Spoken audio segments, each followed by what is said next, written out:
എൻ്റെ പേര് ജയശ്രീ. ഞാൻ എടത്തറയിൽ നിന്ന് വരുന്നു. എൻ്റെ മോന് പരീക്ഷയുടെ ആനുവൽ എക്സാമിന് മുമ്പ് ഒരു 4 ദിവസം മുമ്പായിട്ട് ബുക്കുകൾ നഷ്ടപ്പെട്ടു. 5 ബുക്ക് പോയി.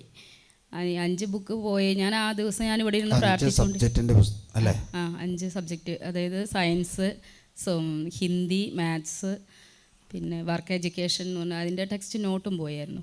അപ്പം അങ്ങനെ ഹിന്ദിയുടെ നോട്ട് പോയി, മാത്സ് നോട്ട് പോയി, സയൻസ് പാർട്ട് 2 ടെക്സ്റ്റ്.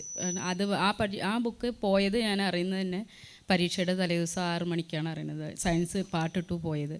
അതെന്താ വെച്ചാൽ അതിൻ്റെ ചട്ട ഉണ്ടായിരുന്നു ബാഗിനകത്ത്, പക്ഷേ ബുക്ക് ഉണ്ടായിരുന്നില്ല. മാത്സ് പോയപ്പോൾ ആദ്യം മുതൽക്ക് മുഴുവനും നോക്കേണ്ട ഒരവസ്ഥയായിരുന്നു. പിന്നെ സ്കൂളിൽ അവൻ ഫസ്റ്റായിരുന്നു. പരീക്ഷയ്ക്ക് പരീക്ഷ കഴിഞ്ഞ ഹാഫ് ഇയർലി എക്സാമിനൊക്കെ മുഴുവൻ മാർക്കുണ്ടായിരുന്നു ഓരോ വിഷയത്തിലും. അപ്പോൾ അവൻ്റെ കൂടെ ഉണ്ടായിരുന്ന കുട്ടികൾക്ക് അവനോടൊരു വിരോധം ഉണ്ടായിരുന്നു. പിന്നെ ഇവൻ പ്രാർത്ഥിക്കാൻ പോകും, ഇവൻ്റെ കഴുത്തിൽ കൊന്തയും വെന്തിങ്ങയും ഉണ്ട്. അപ്പോൾ അത് നോക്കിയിട്ട് ഓരോന്ന് പറയുമായിരുന്നു. പിന്നെ അതിന് മുമ്പ് ഈ പഠിച്ചുകൊണ്ടിരിക്കുന്ന സമയത്ത് പിള്ളേർ ഇവനെ ഒരു ഈ ആനുവൽ എക്സാമിൻ്റെ തൊട്ട് 2 മാസം മുമ്പായിട്ട് ദിവസവും ഇവനെ കരയിപ്പിക്കുകയായിരുന്നു, ഒരു 4 ദിവസം. അപ്പോൾ ഇവൻ വന്നിട്ട് പറയും, കുട്ടികളെ ഒന്നും പറയണ്ട, ആരോടൊന്നും ചോദിക്കണ്ട, ക്ലാസ് ടീച്ചറോട് പറയണ്ടെന്ന്. അങ്ങനെ ഞാൻ 4 ദിവസം പ്രാർത്ഥിച്ചു. 5-ാമത്തെ ദിവസം ഞാൻ പറയുമെന്ന് ഉറപ്പ് പറഞ്ഞു. ഞാൻ അവനോട് ഈശോയോട് പറഞ്ഞിട്ട് ഞാൻ ടീച്ചറോട് പോയി പറയുമെന്ന് പറഞ്ഞപ്പോൾ പറയണ്ട, ഇന്നും കൂടി നോക്കാമെന്ന് പറഞ്ഞു. എൻ്റെ കൂടെ ഇവനും ഇരുന്ന് പ്രാർത്ഥിക്കുകയായിരുന്നു. അപ്പോൾ ആ ദിവസം അവരെല്ലാവരും കോംപ്രമൈസായി സന്തോഷത്തിൽ പിരിഞ്ഞു.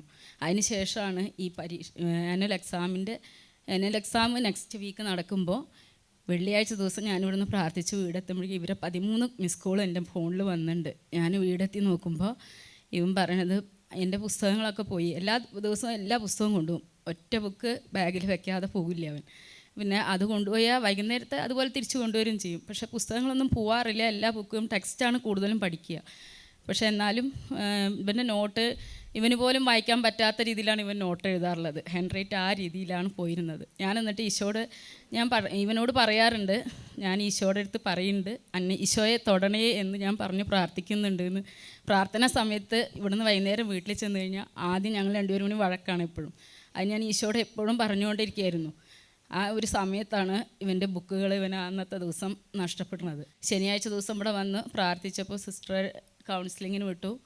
ഒരുപാട് കാര്യങ്ങൾ അതിലൂടെ മനസ്സിലാക്കാൻ പറ്റി. ഇവൻ ഏത് അവസ്ഥയിലാണ്, എന്താണ്, അതിനൊക്കെ വേണ്ടിയിട്ട് അനുദപിച്ച് പ്രാർത്ഥിക്കാൻ തുടങ്ങി. ഈശോയുടെ വലിയ കരുണയ്ക്കായിട്ട് മൊബൈലിൽ കൂടുതലായിട്ടും ഫുൾ ടൈം മൊബൈൽ പോലെയാണ്.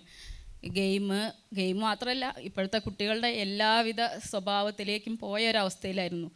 അതിനൊക്കെ ഈശോയോട് അനുദപിച്ച് മാപ്പ് ചോദിച്ച് കരഞ്ഞ് പ്രാർത്ഥിച്ചു. അങ്ങനെ ജപമാലയിലും വചനക്കൊന്ത ഞങ്ങൾ 3 പേരും ഞാനും മക്കളും കൂടി ഒരുമിച്ചിരുന്ന് വചനക്കൊന്ത ചൊല്ലും. ഇവിടെ വന്നും അതുപോലെ ഇരുന്ന് പ്രാർത്ഥിച്ചായിരുന്നു.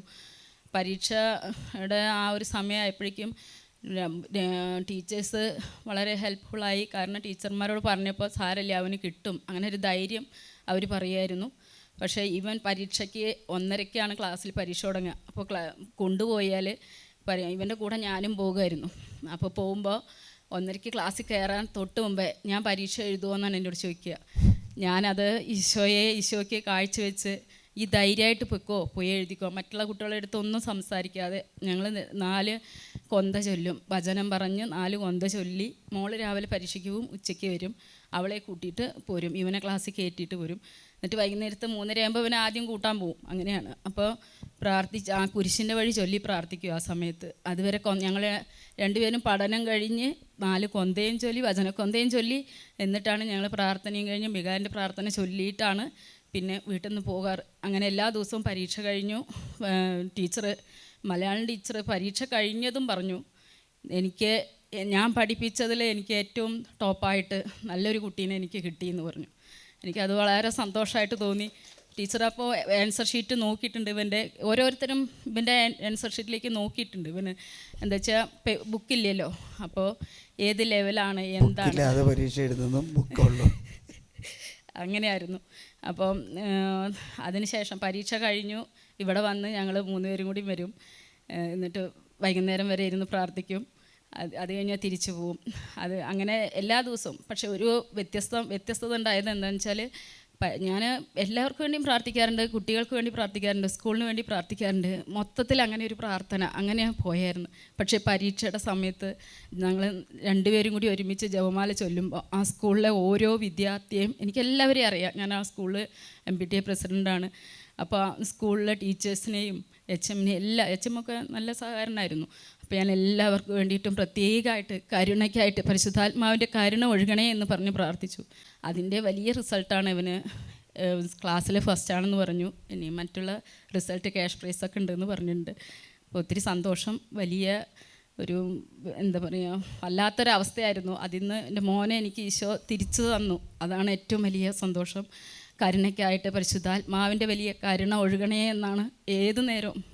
വിജയം അല്ലെങ്കിൽ വലിയ മാർക്ക് അങ്ങനെയല്ല ഞാൻ പറഞ്ഞു പ്രാർത്ഥിച്ചത്. അത് വലിയതായിട്ട് മാറ്റി എൻ്റെ ഹൃദയത്തിലായാലും എനിക്ക് വിചാരങ്ങൾക്കും എല്ലാത്തിനും ഒരുപാട് മാറ്റങ്ങൾ. പിന്നെ ദേശത്തിന് വേണ്ടി പ്രത്യേകം പ്രാർത്ഥിക്കാൻ, ഇനി ഇതുപോലെയുള്ള കുഞ്ഞു മക്കളെ ഈശോയ്ക്ക് കൊടുത്ത് ധാരാളമായിട്ട് പ്രാർത്ഥനകൾ ഉയർത്താനായിട്ട് ഈശോ വലിയ ശക്തിയും കൃപയും ആ സമയങ്ങളിലൂടെ ഇപ്പോഴും നടത്തിക്കൊണ്ടിരിക്കുന്നു. യേശുവേ നന്ദി, യേശുവേ സ്തുതി. അതിൽ വിശേഷമായ കാര്യം, ബുക്ക് നഷ്ടപ്പെട്ട വിഷയങ്ങളിലൊക്കെ 30, 28, 27 അങ്ങനെയൊക്കെയുള്ള മാർക്കുകളാണ്. നല്ല മാർക്കാണ്.